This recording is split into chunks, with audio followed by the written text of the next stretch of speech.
Bapak, Ibu, Saudara-saudari terkasih, salam dalam kerahiman Tuhan. Yakinlah bahwa Yesus sangat mencintai saya, Anda, dan kita semua. Kita masih akan membahas seputar tradisi mendoakan orang meninggal, yang merupakan salah satu tradisi khas dan kekayaan dalam gereja Katolik. Kali ini saya mau membagikan kepada kita satu fakta bahwa gereja Katolik memiliki tradisi harian dalam mendoakan orang meninggal. Kita sebagai umat Katolik mestinya bersyukur bahwa gereja Katolik tidak hanya menyertai umatnya dalam ranah duniawi, melainkan juga dalam kehidupan setelah kematian. Inilah salah satu keistimewaan dalam gereja Katolik, bahwa gereja Katolik sebagai suatu persekutuan rohani bukan hanya berkutat pada urusan duniawi yang tampak oleh mata, melainkan juga apa yang melampaui oleh hal-hal yang terlihat oleh mata fisik kita. Mungkin sebagian besar dari kita sudah tahu bahwa salah satu tradisi Katolik dalam mendoakan orang meninggal adalah merayakan peringatan arwah pada 2 November setiap tahunnya. Namun, sebenarnya kita sebagai umat Katolik juga perlu tahu bahwa selain tanggal 2 November, ternyata gereja Katolik punya setidaknya 2 doa wajib bagi orang-orang yang meninggal yang wajib dipanjatkan setiap hari. Dua doa yang saya maksudkan itu adalah doa perayaan Ekaristi yang dirayakan setiap hari, dan yang kedua adalah ibadat sore. Hal ini ditegaskan oleh gereja dalam Direktorium tentang Kesalehan Umat dan Liturgi nomor 255, yaitu setiap hari dalam perayaan Ekaristi dan dalam ibadat sore, gereja berdoa dan memohon kepada Tuhan agar kaum beriman yang telah mendahului kami dengan metera iman dianugerahi terang, kebahagiaan, dan damai. Mari kita dalami satu persatu. Jadi setiap hari gereja memang merayakan perayaan Ekaristi, kecuali pada hari Jumat Suci dan Sabtu Suci yang ini. Karena itu kita patut bersyukur bahwa kini kita sebenarnya ditawarkan oleh Tuhan untuk mengalami persatuan yang intim dengan Dia setiap hari dalam Ekaristi harian. Walau memang masih sangat sedikit umat yang rutin mengikuti perayaan Ekaristi harian. Nah, kita juga harus menyadari bahwa dalam setiap perayaan Ekaristi, kita sebagai gereja selalu mendoakan orang meninggal. Kapan persisnya dalam Ekaristi kita mendoakan orang meninggal? Kita mendoakan orang meninggal dalam setiap doa syukur agung dalam perayaan Ekaristi, yaitu sesudah pastor mengkonsekrasi hosti dan anggur menjadi tubuh dan darah Tuhan. Mudah-mudahan kita memang mengetahui hal ini dan mengingat rumusan itu dalam misa, yakni kata-kata berikut ini. Ingatlah juga akan saudara-saudari kami yang telah meninggal dengan harapan akan bangkit, dan akan semua orang yang telah berpulang dalam kerahimanmu, dan terimalah mereka dalam cahaya wajahmu. Doa ini adalah bagian dari permohonan yang terdapat dalam doa syukur agung yang dibawakan oleh pastor setiap dalam perayaan Ekaristi. Ini selalu diucapkan dalam setiap Ekaristi. Maka dalam setiap perayaan Ekaristi, kita sebenarnya sedang mendoakan orang-orang meninggal. Dan karena Ekaristi atau misa kita rayakan setiap hari, itu berarti gereja mendoakan orang meninggal setiap hari. Bayangkan, ada berapa banyak Ekaristi yang dirayakan oleh gereja setiap hari. Dan dengan demikian, ada banyak doa-doa yang dipanjatkan kepada Tuhan oleh gereja bagi arwah mereka yang meninggal. Inilah kekayaan gereja yang perlu kita sadari dan syukuri.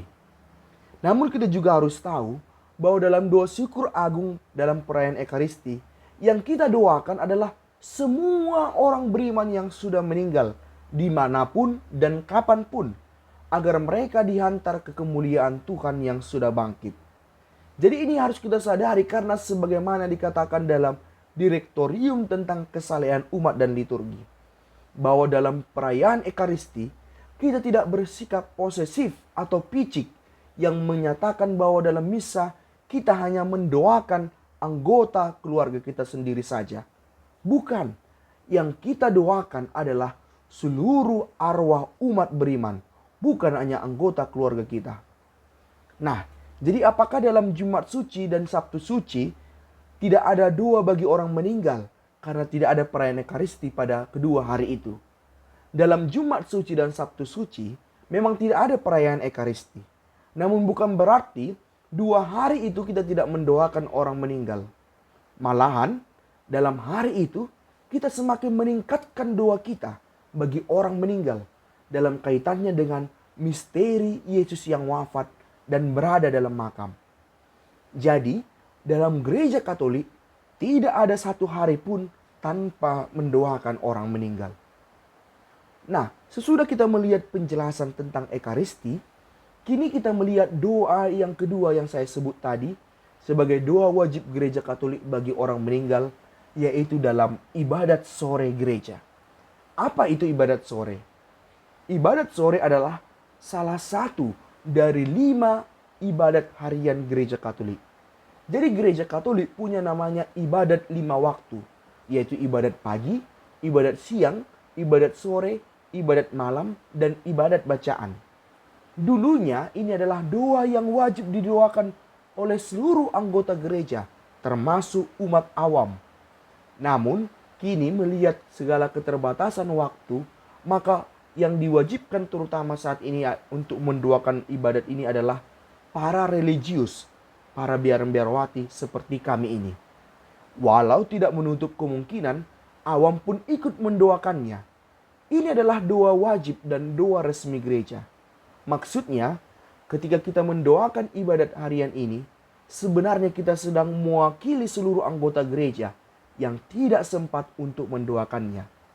Jadi para religius adalah wakil gereja untuk mendoakan ibadat ini di hadapan Tuhan. Nah, dalam ibadat sore ada bagian doa permohonan. Dan dalam akhir doa permohonan inilah pada setiap ibadat sore selalu didoakan keselamatan arwah orang-orang meninggal. Dan ini dilakukan setiap hari. Dan seperti yang saya katakan, doa ini adalah atas nama gereja. Bayangkan betapa kuatnya daya doa ini. Karena yang mendoakannya bukan hanya atas nama pribadi, melainkan atas nama seluruh gereja. Sama seperti Ekaristi, ini adalah doa resmi atas nama seluruh anggota gereja.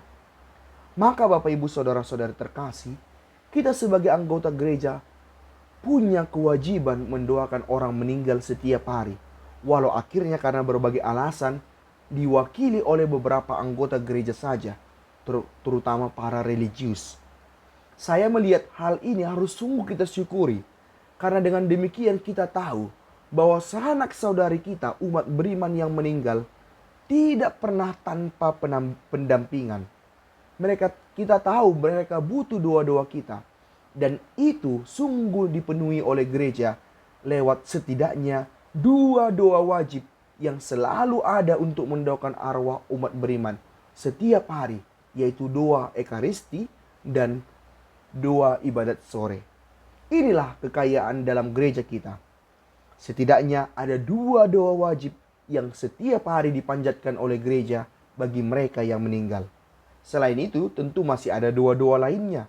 Misalnya ada saja yang mendoakan doa rosario setiap hari dengan intensi keselamatan jiwa-jiwa. Ada juga yang mendoakan arwah setiap jam kerahiman, yaitu jam 3 sore setiap hari. Dan bentuk-bentuk doa bagi arwah lainnya. Ini semuanya harus membuat kita bersyukur sebagai umat Katolik. Ini juga mau mengatakan bahwa disinilah keuntungan para orang tua maupun keluarga dari para religius. Keluarga yang merelakan anak-anaknya menjadi biaran-biarawati, menjadi religius.